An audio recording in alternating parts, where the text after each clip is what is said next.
البدع والأهواء، أهل البدع العقائدية وأهل البدع السياسية. نقول بيننا وبينكم السلف، بيننا وبينكم الكتب، كان فيقول البدع بيننا وبينكم.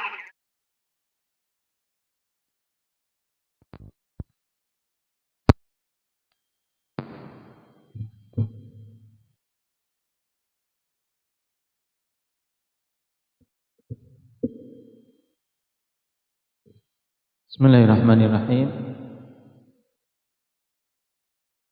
Alhamdulillah hamdan katsiran thayyiban mubarakan fih kama yuhibbu rabbuna wa yarda.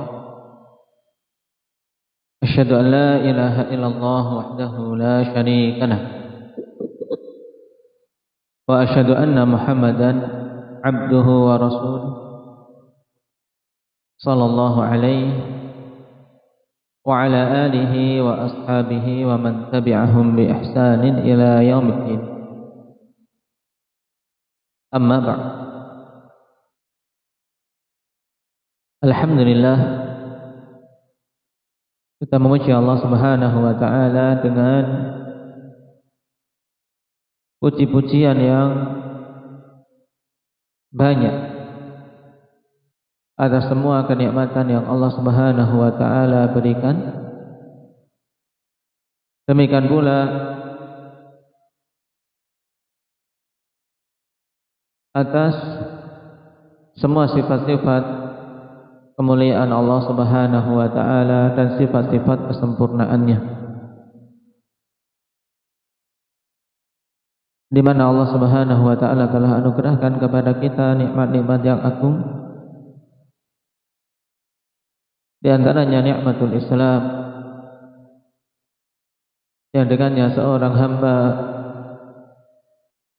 bisa keluar dari kerugian yang abadi. Tanpa keislaman, seorang hamba tidak akan mungkin bisa mendapatkan keselamatan. Qul innal khasirina alladzina khasiru anfusahum wa ahlihim yaumal qiyamah. Ala dzalika huwal khusranul mubin. Demikian pula nikmatus sunnah, yang tanpanya seorang tidak akan bisa selamat dari kelompok-kelompok yang menyimpang yang begitu banyak. Bagaimana Rasulullah sallallahu alaihi wasallam katakan, wa sataftariqu hadhil ummah ala 73 firqah kulluha fin nari illa wahidah. Sungguh umatku ini akan terpecah belah menjadi 73 golongan. Semuanya berada di neraka kecuali satu golongan saja. Mereka itulah al-jamaah. Mereka itulah yang keadaannya sebagaimana dikatakan oleh Rasulullah sallallahu alaihi wasallam,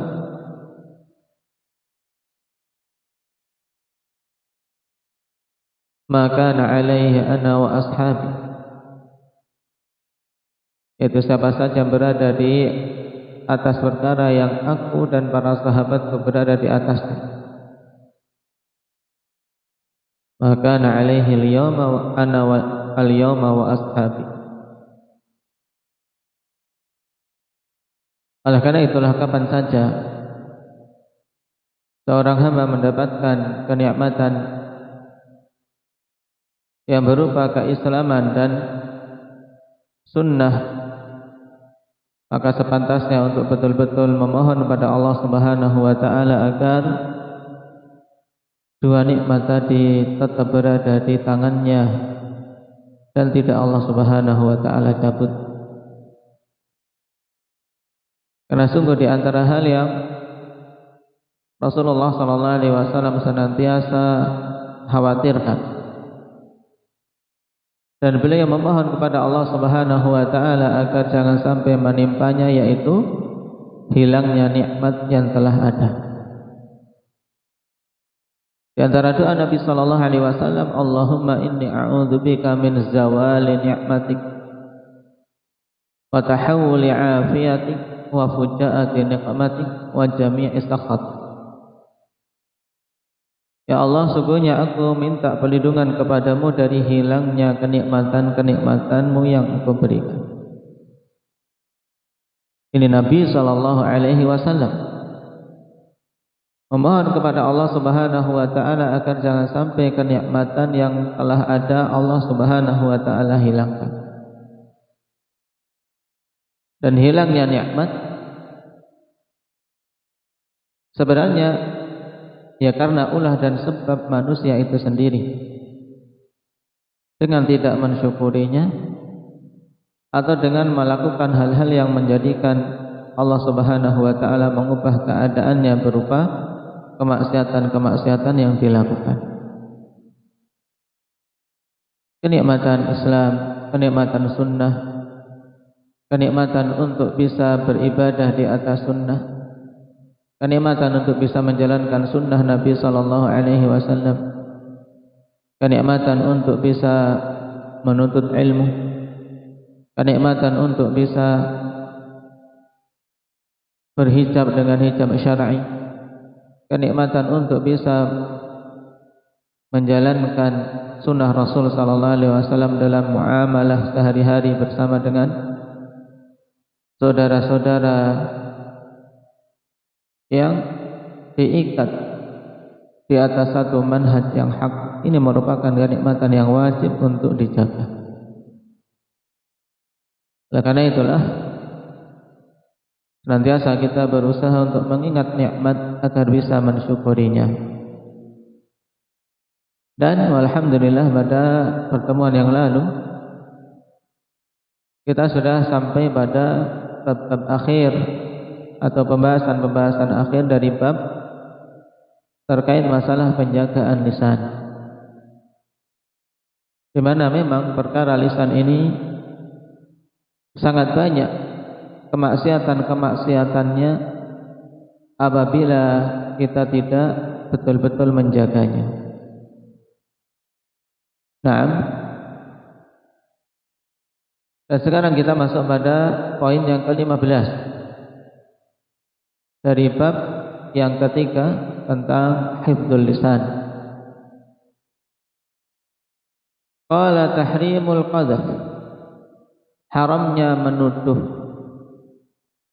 Dan al-qadzaf apabila disebutkan secara mutlak yaitu terkait masalah tuduhan yang diarahkan kepada seorang yang terbebas dari tuduhan tersebut dengan tuduhan zina.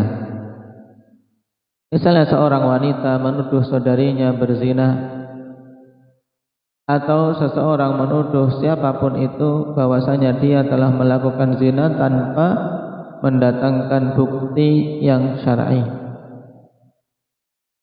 Dan yang demikian ini di dalam syariat kita termasuk dalam dosa besar yang di dunia bagi siapa saja yang melakukan hal tersebut, menuduh orang lain berzina tanpa mendatangkan bukti. Dan bukti yang telah ditetapkan di dalam syariat yaitu wajib mendatangkan 4 orang yang betul-betul melihat perzinaan tersebut secara jelas. Kemudian orang ini mengatakan si fulan dan fulanah berzina tanpa mendatangkan bukti tersebut, maka dialah seorang yang terjatuh dalam dosa al-qadzaf. Maka dihukum cambuk 80 kali. Terjatuh dalam dosa besar. Perhatikan ayat yang dibawakan di sini. Qala Allah Ta'ala walladzina yarmunal muhsanati thumma lam ya'tu bi arba'ati syuhada fajliduhum 80 jaldah wa la taqbalu lahum syahadatan abada wa ulaika humul fasiqun. Dan orang-orang yang menuduh para wanita-wanita muhsanat, para wanita-wanita yang menjaga kehormatannya dari perzinaan, dituduh melakukan zina. Ini kan merupakan penodaan terhadap kehormatan, tuduhan yang keji, sebagaimana dulu tuduhan tersebut dilayangkan kepada Ummul Mukminin Aisyah radhiyallahu anha. Bagaimana rasanya seorang wanita yang dia betul-betul menjaga kehormatannya kemudian dituduh melakukan perzinahan tanpa bukti. Ini akan merusak kehormatan seseorang, merusak citra dan nama baik seseorang. Makanya di dalam Islam perkara ini betul-betul dicegah, ditutup rapat-rapat, tidak dibuka celah untuk melayangkan tuduhan perzinahan kecuali dia betul-betul memiliki saksi. Kapan saja tidak memenuhi saksi walaupun dia melihat satu orang, maka dia akan dihukum cambuk 80 kali. Kata Allah Subhanahu wa taala, orang-orang yang menuduh, melempar tuduhan wanita-wanita yang menjaga kehormatannya dengan zina, kemudian mereka tidak mampu mendatangkan 4 orang saksi, hukumannya apa? Fajliduhum samanina jaldah. Maka cambuklah sebanyak 80 kali cambukan. Ini hukum hadnya. Kemudian setelah itu tidak berhenti. Agar orang-orang yang seperti ini tidak mudah mengumbar mulut, tidak mudah mengumbar tuduhan, Allah Subhanahu wa taala tambahkan wala taqbalu lahum syahadatan abada. Hukuman kedua, jangan kalian menerima persaksian mereka selama-lamanya. Tidak diterima persaksiannya. Kenapa? Karena sekali dia melakukan seperti itu, menjadikan keadilan dia runtuh. Keadilan dia runtuh. Mempersaksikan sesuatu yang tidak benar. Maka setelah itu tidak diterima persaksiannya sama sekali. Dan Allah Subhanahu wa taala hukumi yang ketiga, wa ulaika humul fasiqun. Dan mereka itu adalah orang-orang yang fasik. Lihat 3 hukum dari Allah Subhanahu wa taala bagi seseorang yang melayangkan tuduhan kepada orang lain bahwasanya dia berzina tanpa memiliki 4 orang saksi.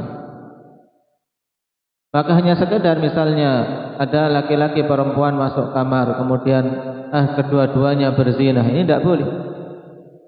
Tidak boleh seseorang menuduh 2 orang itu berzina padahal dia tidak melihatnya dan tidak ada 4 orang saksi yang melihatnya.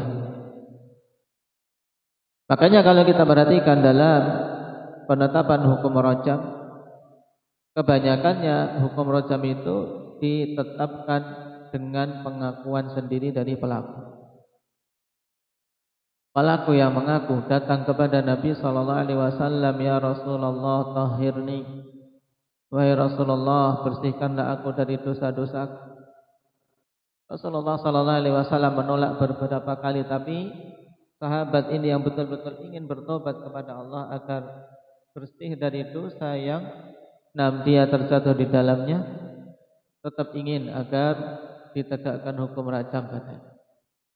Rasulullah mengecek apakah dia mabuk ataukah dia gila, ternyata tidak. Akhirnya hukum rajam ditegakkan atas. Dan itu sebab dia mendapatkan pengampunan dari Allah Subhanahu wa taala. Adapun dengan dengan adanya persaksian, maka ini sangat jarang didapati. Kenapa? Karena persaksiannya sulit. 4 orang harus betul-betul melihat kejadian tersebut dengan mata kepala tanpa ada keraguan sedikit pun.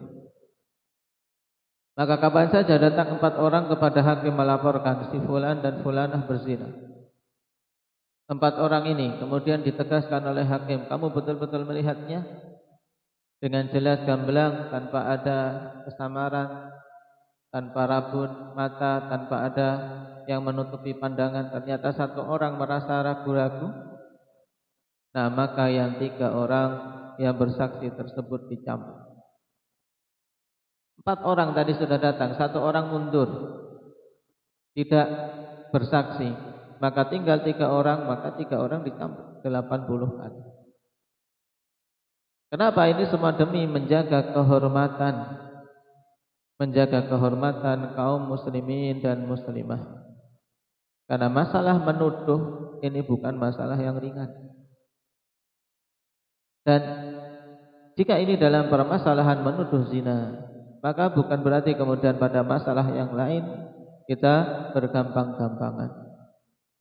Pada perkara apapun apabila itu berupa tuduhan, maka hendaknya seorang betul-betul berhati-hati. Jangan sekali-kali melayangkan suatu tuduhan kecuali betul-betul dia yakin kebenaran perkara itu, atau dia memiliki saksi, atau dia melihat dengan mata kepala sendiri. Nah, Allah Subhanahu wa taala hukum mereka yang melayangkan tuduhan zina tanpa mendatangkan 4 orang saksi dengan 3 hukuman: dicambuk 80 kali, tidak diterima persaksiannya selama-lamanya, dihukumi Allah Subhanahu wa taala sebagai orang fasik. Dan kemudian Allah Subhanahu wa taala berikan pengecualian, illal ladzina tabu min ba'di dzalika wa aslahu fa innallaha ghafurur rahim. Kecuali mereka-mereka yang bertobat setelah itu dan membuat perbaikan, karena sungguhnya Allah Subhanahu wa taala itu Ghafurur Rahim. Allah Subhanahu wa taala itu Maha Pengampun dan Maha Penyayang. Dipersyaratkan untuk bisa kembali mereka dihukumi sebagai seorang muslim yang saleh atau keluar dari kefasikan, untuk bertobat kepada Allah Subhanahu wa taala. Ini yang pertama. Bertobat antara dia dengan Allah, menyesali, bertekad tidak mengulangi dan berhenti dari perbuatan itu. Cuman karena ini berkaitan dengan hak sesama manusia, maka diberi tambahan wajib untuk membuat islah, membuat perbaikan, karena dia telah membuat kerusakan. Tuduhan apapun kalau dia telah menyebarkannya, nah, si fulan demikian. Apalagi terkait masalah dai dari dai ilallah pada masa sekarang, wal'iyadu billah. Terkait para masyayikh, terkait para ulama, terkait masalah dakwah, terkadang seseorang bermudah-mudahan sekali. Padahal sesuatu yang sudah meluncur dari lisan, apalagi sudah tersebar di media-media massa, sulit untuk menarik. Seorang berupaya untuk menarik, membuat islah, masih ada sisa jejak-jejak digital yang sulit untuk dia hapus. Maka berhati-hati pada ma'syara ahli sunnati wal jamaah untuk betul-betul berhati-hati terkait masalah yang seperti ini. Karena membuat islah setelah adanya kerusakan itu lebih sulit daripada mencegah dan menahan diri sebelum dia membuat kerusakan itu terjadi. Nah, ini jelas. Nah, puluhan tahun jejak digital, ketika seorang ingin menelusuri, masih ada akan tersisa. Oh, dulu si fulan mengatakan demikian, si fulan atau si fulanah menuduh demikian. Ini jejak digital yang di dunia, apalagi jejak amalan perbuatan kita yang tercatat di catatan para malaikat, telah akan diungkap. Maka berhati-hati. Nah, wajib atas kita semua untuk berhati-hati dalam perkara masalah qadzaf, masalah tuduhan, baik itu tuduhan zina yang paling parahnya, demikian pula tuduhan-tuduhan yang di bawahnya. Naam.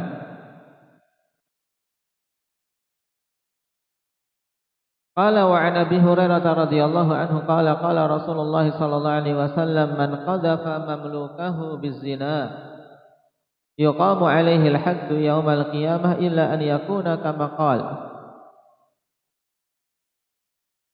Rasulullah sallallahu alaihi wasallam mengatakan, siapa saja yang menuduh budaknya berzina. Ini budak. Tuan pemilik budak menuduh budaknya berzina, maka yuqamu alaihi al-haddu yaumal qiyamah, ditegakkan atas si tuan ini hukum had. Tapi kapan? Pada hari kiamat. Sebab di dunia seorang tuan, seorang sayyid tidak akan dikenakan hukum had terkait masalah budak. Di dunia dia tidak dicambuk, bebas. Kenapa? Karena itu budaknya. Budak ibarat adalah apa? Barang-barang miliknya. Tapi tetap saja di sisi Allah budak memiliki kehormatan. Apabila tuan menuduh budaknya berzina padahal tidak berzina, maka hukum hadnya ditegakkan di hari kiamat. Illa an yakuna kama qala, kecuali apabila memang tuduhan itu persis seperti yang dituduhkan oleh si tuan. Hadis riwayat Bukhari dan Muslim. Walafdzul Bukhari man qadhafa mamlukahu wa huwa bari'un mimma qala julida yaumal qiyamah illa an yakuna kama qala. Siapa saja yang menuduh budaknya melakukan zina dalam keadaan dia terbebas dari apa yang dituduhkan, maka si tuan ini akan dicambuk pada hari kiamat kelak. Cambukannya di hari kiamat. Dan tentunya lebih berbahaya, lebih dahsyat, lebih menyakitkan apa yang akan ditimpa dia di hari kiamat dibandingkan cambukan di dunia. Kecuali apabila tuduhannya sama, memang seperti yang dituduhkan oleh si tuan.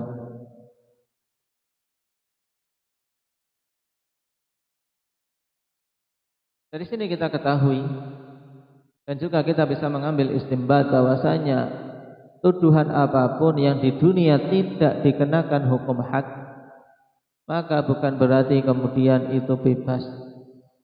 Nah, bebas.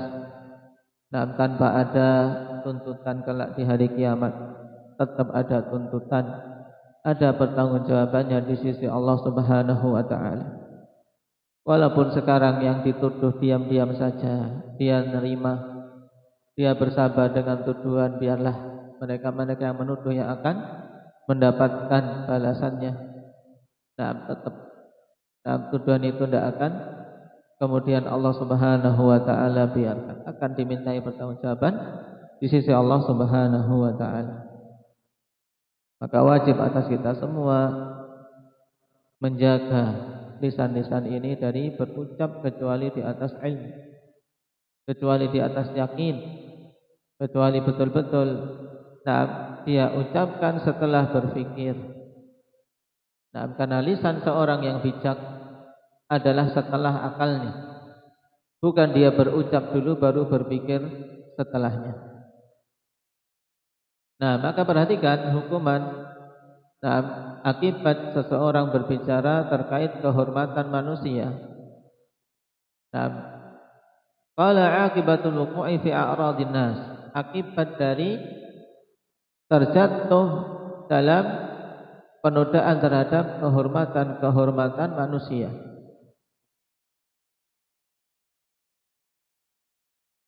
An Abi Hurairah radhiyallahu anhu qala, atau anin Nabi sallallahu alaihi wasallam qala, hal tadruna manil muflis?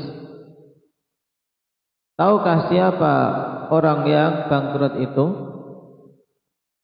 Maka para sahabat radhiyallahu anhum mengatakan, qalu al muflisu fina ya Rasulullah man la dirham lahu wa la mata'. Orang yang bangkrut di antara kami wahai Rasulullah adalah orang yang tidak memiliki dirham, juga tidak memiliki barang-barang apapun, tidak punya perhiasan, tidak punya barang, tidak punya harta benda. Orang bangkrut. Rasulullah bertanya kepada para sahabat, tahukah kalian siapa orang yang bangkrut? Maka dijawab sesuai dengan apa yang diketahui oleh para sahabat, dan memang pemahaman manusia ketika ditanya siapa orang bangkrut, ya seperti ini, yaitu kebangkrutan di dunia. Orang bangkrut di antara kami wahai Rasulullah ya seorang yang tidak punya duit, orang tidak punya dirham, tidak punya apapun. Tapi Nabi SAW ingin menunjukkan di sana ada kebangkrutan yang lebih parah. Sebab kebangkrutan di dunia dia bangkrut dalam usahanya, dia bangkrut dalam jual belinya, dia bangkrut dalam kehidupan di dunianya, tidak punya apa-apa. Keluar modal, sudah habis semua, ludes. Tapi masih ada kemungkinan untuk dia bisa bangkit. Masih ada peluang, bahkan diperbolehkan seorang yang bangkrut seperti ini untuk minta-minta sampai memiliki sesuatu yang bisa untuk menopang hidupnya. Boleh di dalam syariat, karena memang ludes, bangkrut, tidak punya apa-apa.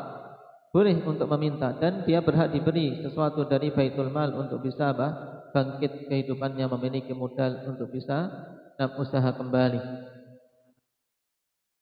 Ini di dunia, dan Allah Subhanahu wa taala juga telah menjamin rezekinya. Tetap akan mendapatkan rezeki. Akan tapi di sana ada kebangkrutan yang luar biasa. Kebangkrutan yang tidak akan mungkin seorang bisa bangkit kalau sudah tertimpa, yaitu kebangkrutan di hari kiamat. Kata Rasulullah sallallahu alaihi wasallam, innal muflisa min ummati man ya'ti yaumal qiyamati bisyamin wa salatin wa zakah.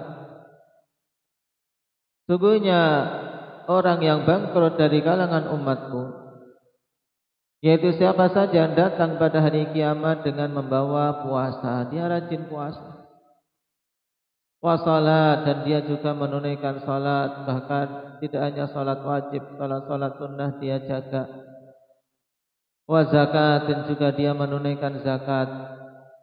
Amalan-amalan antara dia dengan Allah Subhanahu wa taala dia tunaikan, tapi ternyata selain itu dia juga membawa dosa-dosa yang ternyata menjadikan kebangkrutan dirinya. Rasulullah katakan, wa ya'ti qad syatama irdha hadza wa qadhafa hadza wa akala mala hadza fayuq'adu fayaqtasu hadza min hasanati wa hadza min hasanati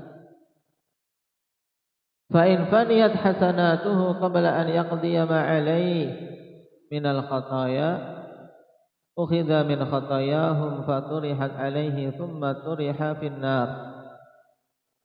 Hadis rawahu Muslim. Ini hal yang sangat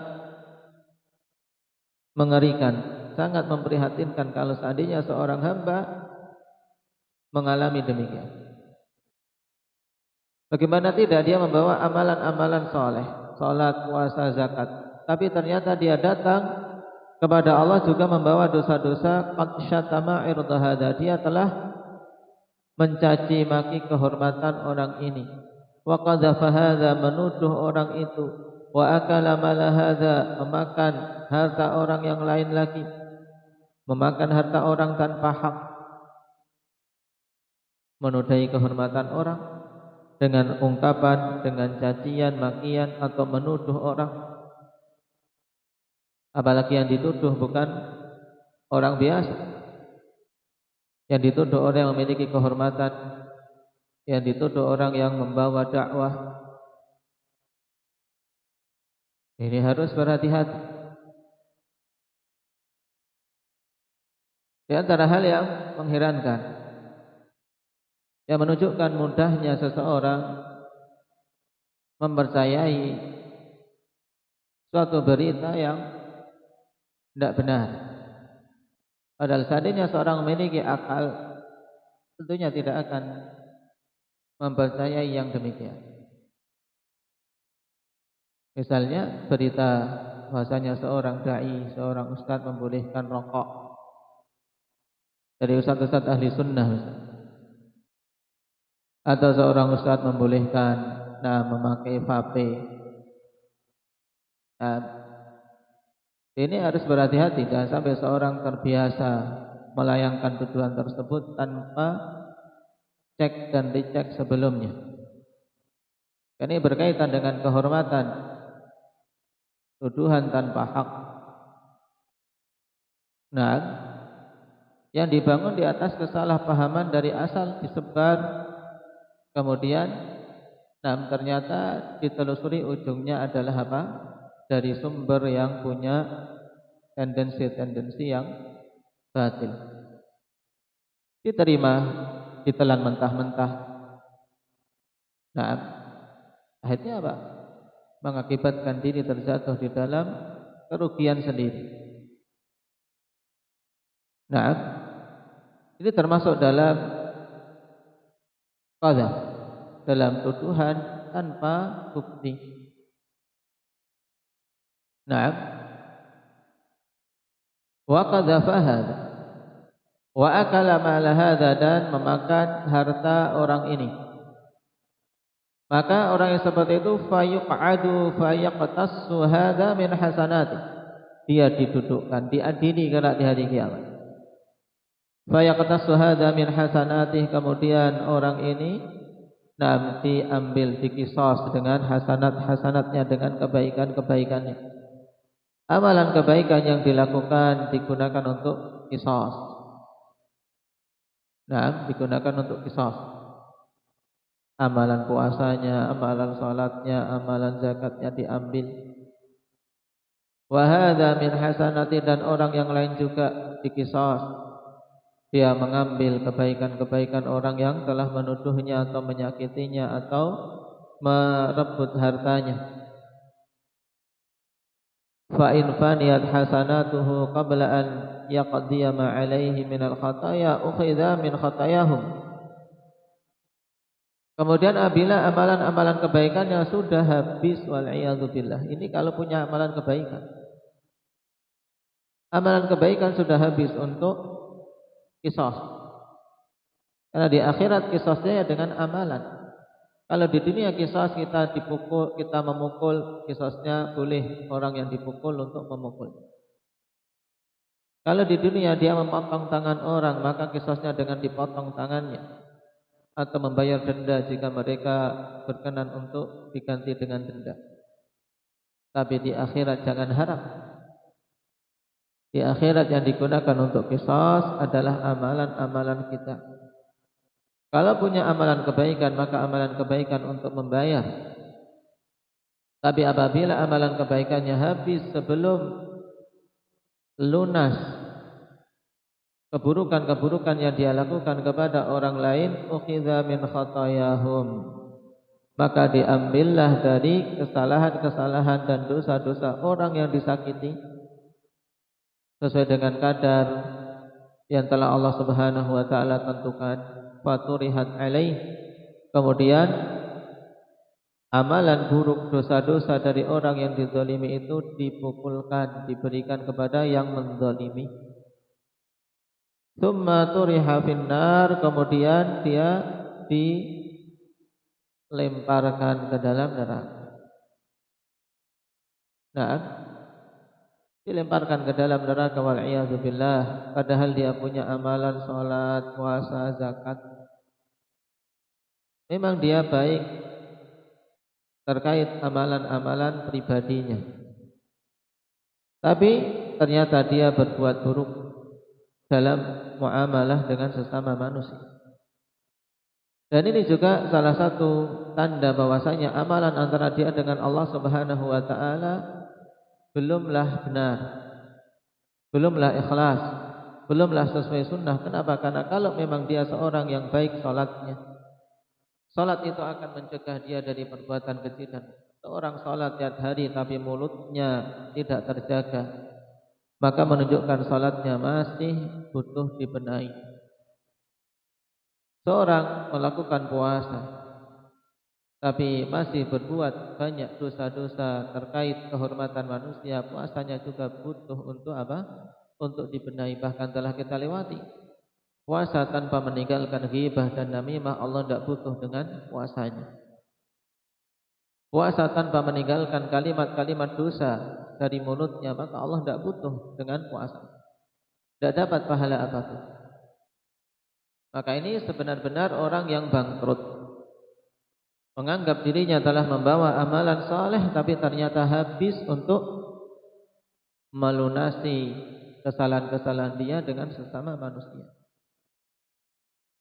Maka wajib untuk kita semua bersegera untuk meminta maaf kapan saja dia terjatuh dalam suatu kekeliruan terkait manusia.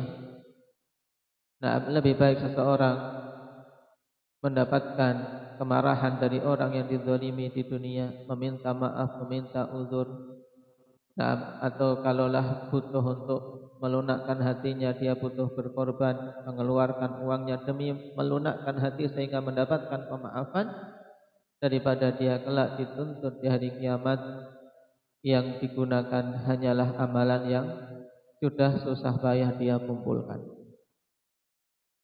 Nasallallahu al-afiyata wassalamah. Tidak ada kebangkrutan yang lebih bangkrut daripada orang yang seperti itu. Kemudian perhatikan hadis setelahnya yang juga tidak kalah mengerikan tentang hukuman orang-orang yang lisannya tidak dijaga. Wa an Anas radhiyallahu anhu qala qala Rasulullah sallallahu alaihi wasallam lamma araja bi rabbi azza wa jalla marartu biqaumin lahum adfar min nuhasin yakhmushuna wujuhahum wa sudurahum faqultu man haula'i ya Jibril. Qala haula'i alladhina ya'kuluna luhuman nas wa yaqa'una fi a'radihim.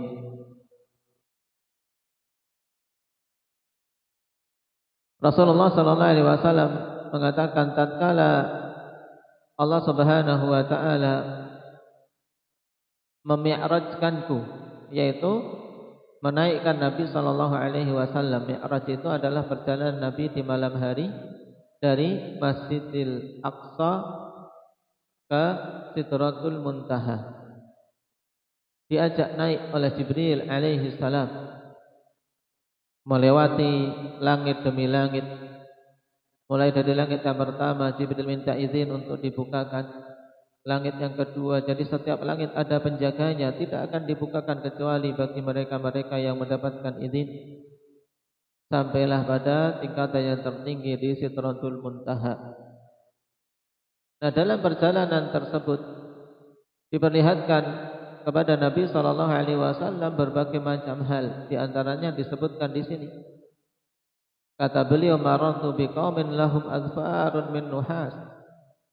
Aku melewati suatu kaum yang mereka memiliki kuku-kuku dari tembaga. Kuku-kuku dari tembaga. Untuk apa kuku tersebut? Yakhmushuna wujuhahum wa sudurahum, yang mereka mencakar-cakar wajah-wajah mereka sendiri dan dada-dada mereka sendiri. Allah beri kuku untuk mereka untuk menghukum dan menyiksa diri mereka sendiri. Wal'iyadu billah. Wajahnya mereka cakar. Nah, kalau dengan kuku kita pada masa kita sekarang, kuku yang lembek ini, yang tipis ini, coba sesekali jika ingin merasakan betapa beratnya hukuman itu, coba cakar wajah dan dada sesekali ketika ada mungkin kita bermudah-mudahan dalam berkata-kata tidak baik, apalagi terkait orang. Ada dorongan untuk ghibah, cakar wajahnya. Ada dorongan untuk ghibah, cubit dadanya, coba sakit itu. Dan ingat hukuman itu kelak di hari kiamat kalau seorang bermudah-mudahan dalam ghibah maupun namimah. Nah, dan ghibah namimah tidak hanya dia berbicara dengan orang lain, terkadang yang juga peluang sangat besar suami istri berbicara sedang makan bareng, tapi pembicaraan tentang orang lain, pembicaraan tentang si fulan atau si fulanah, nah, tetangganya atau yang lain, ini juga ghibah. Jangan dikira ghibah itu kalau keluar dari lingkup rumah. Ghibah itu juga ketika seorang suami istri berbicara berdua, membicarakan orang lainnya, seandainya orang lain itu dengar, mereka tidak akan suka, itu ghibah. Maka pintu ghibah kalau seorang tidak berhati-hati sangat banyak. Nah, dan lihat hukumannya. Hukumannya akan diberi kuku-kuku dari tembaga. Nah, kuku kita saja kalau kita cakarkan di muka perih, pedih, apalagi kuku tembaga. Nah, kuku tembaga mencakar-cakar wajah dan dadanya. Faqultu man haula'i ya Jibril. Maka Nabi bertanya, siapa mereka-mereka ini wahai Jibril? qala haula'i alladziina ya'kuluna luhuman nas wa yaqa'una fi a'radihim. Mereka-mereka ini adalah orang-orang yang dulu di dunia suka memakan daging-daging manusia. Orang-orang yang kejam, orang-orang yang apa? Yang bengis. Yaitu apa? Yang sukanya makan daging manusia. Nah, dinamakan dengan apa? Dengan ungkapan yang begitu mengerikan, memakan daging manusia. Yang dimaksud oleh Nabi adalah orang-orang yang suka ghibah. Nah, sebagaimana Allah Subhanahu wa taala berikan ungkapan, berikan permisalan. Nah, yaitu bahwasanya mereka-mereka yang ghibah seperti orang yang memakan daging saudaranya dalam keadaan sudah menjadi mayat. Nasallallahu al-afiyata wassalamah. Nah, dan masuk juga dalam keumuman ghibah sebagaimana disebutkan oleh Al-Hafidz Ibnu Hajar rahimahullahu taala juga namimah. Karena mayoritasnya antara ghibah dan namimah itu dua perkara yang sangat jarang terpisah. Terjadi ghibah, ada namimah. Di situ ada namimah, juga ada ghibah. Sehingga ini ancaman yang keras terkait dua perkara tersebut, ghibah dan namimah, yang keharamannya telah kita lewati pada pertemuan yang lalu, bahwasanya ijma' para ulama tentang keharaman ghibah dan namimah, dan itu merupakan dosa besar. Naam. Wa yaqa'una fi a'radihim, dan orang-orang yang jatuh menodai kehormatan-kehormatan manusia. Nah, pembicaraannya menodai kehormatan saudaranya atau saudarinya. Maka berhati-hati ma'syaral nisa, ma'syaral salafiyat. Jangan sampai Allah Subhanahu wa taala sudah memberikan hidayah untuk seorang muslimah bisa menutup auratnya dengan hijab yang syar'i, akan tetapi mulutnya belum bisa dijaga dengan bermudah-mudahan dalam berucap sesuatu yang menjadikan dirinya menjadi seorang yang bangkrut. Nah, dan dikatakan oleh Syekh Abdul Muhsin Al-Abbad rahimahullahu taala atau hafizahullahu taala, al-jazaa'u min jinsil amal. Balasan di sini sejenis dengan amalan perbuatan dia. Falamma kana alladhi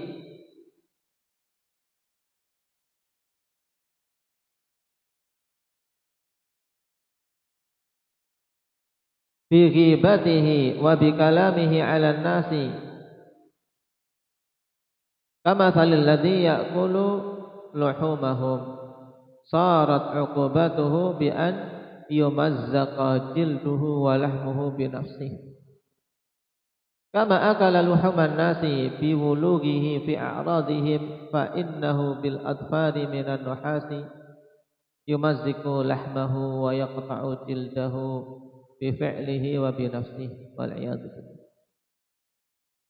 Nah, maka tatkala orang yang dengan ghibah dan perkataannya terkait manusia itu diungkapkan seperti orang yang memakan daging-daging mereka ibaratnya seperti memakan daging manusia, maka jadilah hukuman yang diberikan dia apa?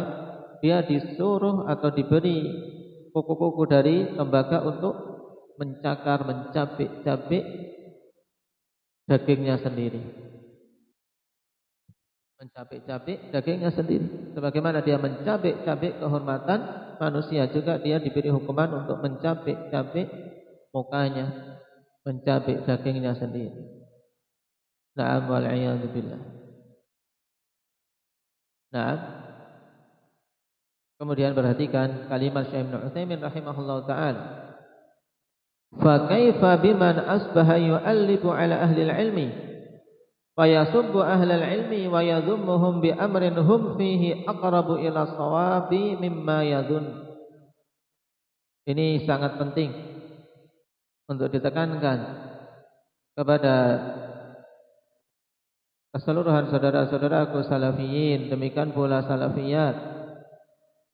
Syekh Ibnu Utsaimin mengatakan, terus bagaimana dengan orang yang dia memberontak kepada ahlul ilmi, yaitu apa? Melancarkan kalimat-kalimatnya, tuduhan-tuduhan batil, kalimat-kalimat buruk yang dilancarkan kepada ulama, kepada ahlul ilmi.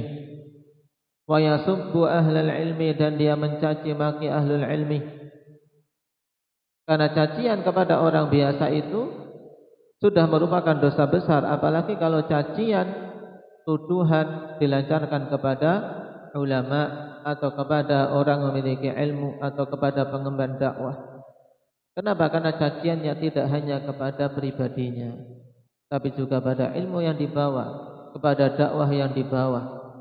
Apabila dengan sebab cacian itu orang menjadi menjauh dari dakwahnya, dia terkena dosa terus-menerus.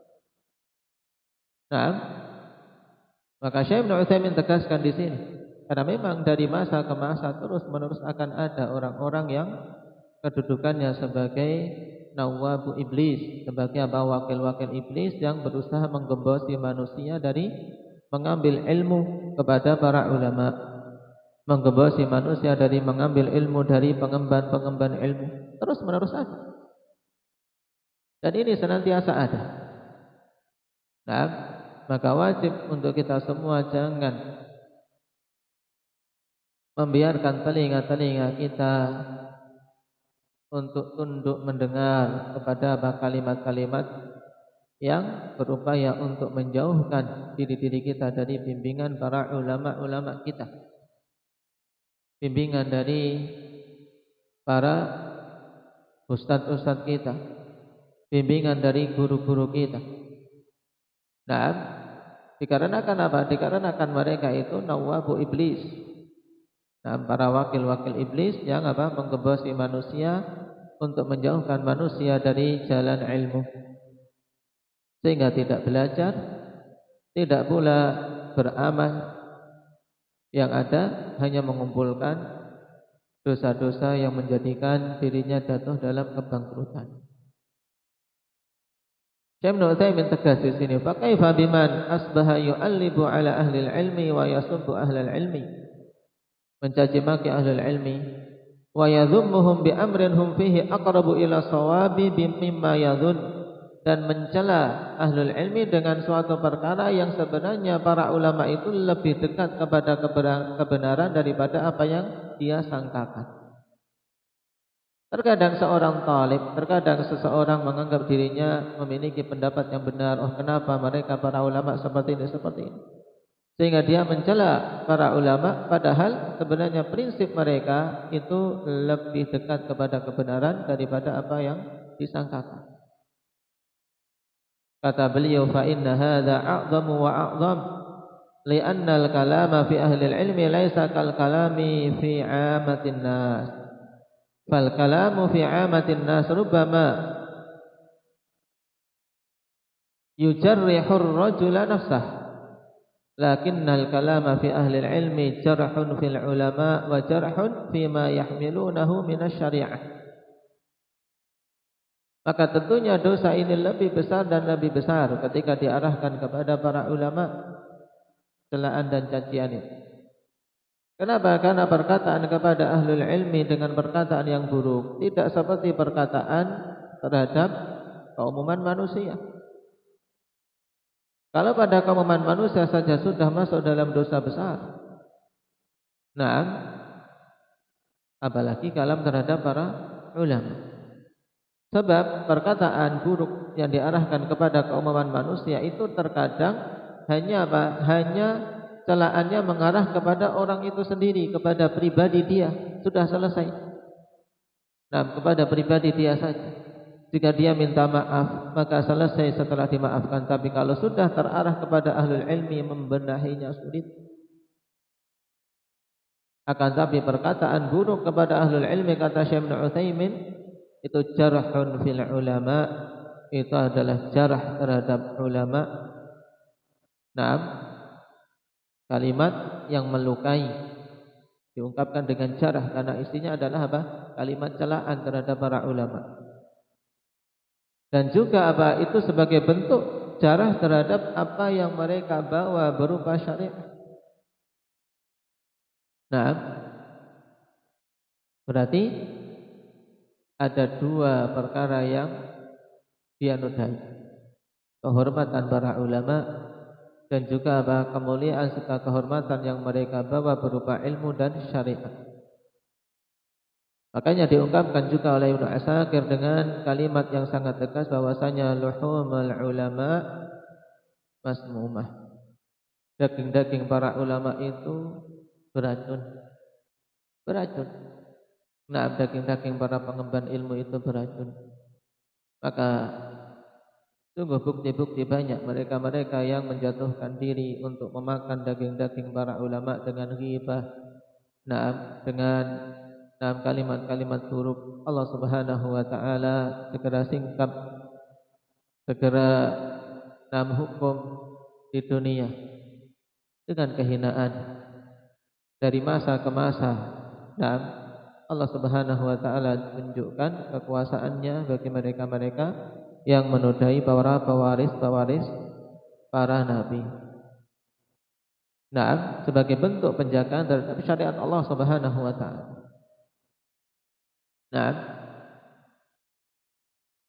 Maka kita memohon pada Allah Subhanahu wa taala agar jangan sampai hati-hati kita ini ditumbuhkan padanya rasa kebencian terhadap para ulama.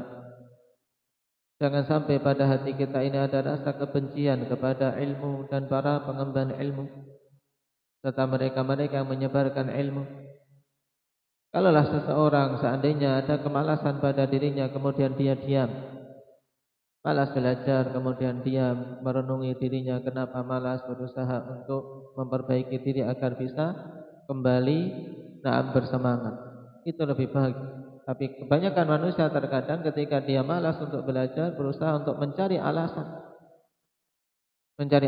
agar dia bisa dibenarkan ketika tidak belajar, ketika tidak mempelajari ilmu. Apakah itu dengan mencela ulamanya, ataukah dengan mencela orang yang menyampaikan ilmu kepadanya, atau ini dan itu. Dan ini akan menjatuhkan dirinya pada banyak kesalahan, banyak kekeliruan dan banyak musibah. Menjadikan kehidupan tidak berbarokah. Itu pasti. Menjadikan hidup tidak berbarokah. Maka hati-hati dari hal yang demikian ini. Ini peringatan untuk kita semua. Karena kita untuk membaca hadis. Untuk apa? Untuk kita terapkan pada diri-diri kita sebelum orang lain. Agar kita betul-betul berhati-hati. Bukan berarti ketika kita membaca hadis kemudian ini diarahkan kepada si fulan atau alan. Membaca kalimat para ulama ini diarahkan kepada si fulan atau alan. Untuk kita semua. Diarahkan untuk diri kita semua. Dan ini prinsip yang belajar yang benar. Kita prinsip belajar mempelajari Al-Quran sebagaimana dulu para sahabat. Setiap ada teguran mereka langsung mengarahkan teguran itu pada diri-diri mereka sendiri. Turun ayat, ya ayyuhalladzina amanu la tarfa'u aswatakum fawqa sawtin nabi wa la tajharu lah. Maka Thabit Ibnu Qais segera merasa, aku ini orang yang paling keras suaranya. Lebih celaka. Ketika turun atau penjelasan tentang nifaq, maka mereka segera merasa dirinya ada kemunafikan. Bahkan Abu Bakar merasa dirinya ada kemunafikan.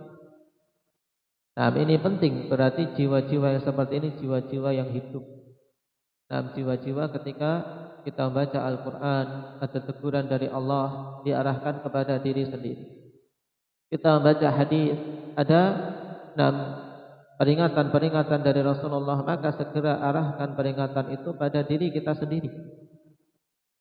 Jangan dijadikan kebiasaan ketika membaca ayat kemudian kita arahkan kepada orang lain sebelum diri kita.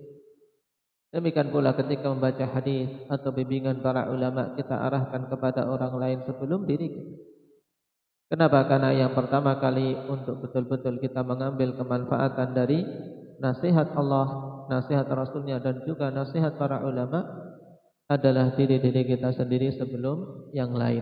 Dengan demikian insya Allah seorang akan mendapatkan faedah, mendapatkan masalah dari setiap majelis ilmu yang dihadirinya, dan biidznillah akan senantiasa terjadi perbaikan, akan berusaha memperbaiki diri terus dan terus, karena memang itulah tujuan dari kita menghadiri majelis ilmu dan tujuan kita untuk mempelajari agama Allah adalah untuk berupaya untuk islah dan untuk memperbaiki diri kita terlebih dahulu. Dan inilah sifat al-ghuraba. Nah, mereka-mereka yang senantiasa berupaya untuk memperbaiki diri, kemudian memperbaiki orang-orang tercinta yang ada di sekitarnya, kemudian kepada keumuman manusia. Nasallallahu azza wa jalla an yuwaffiqana lima yuhibbuhu wa yardah. Walhamdulillahi rabbil alamin.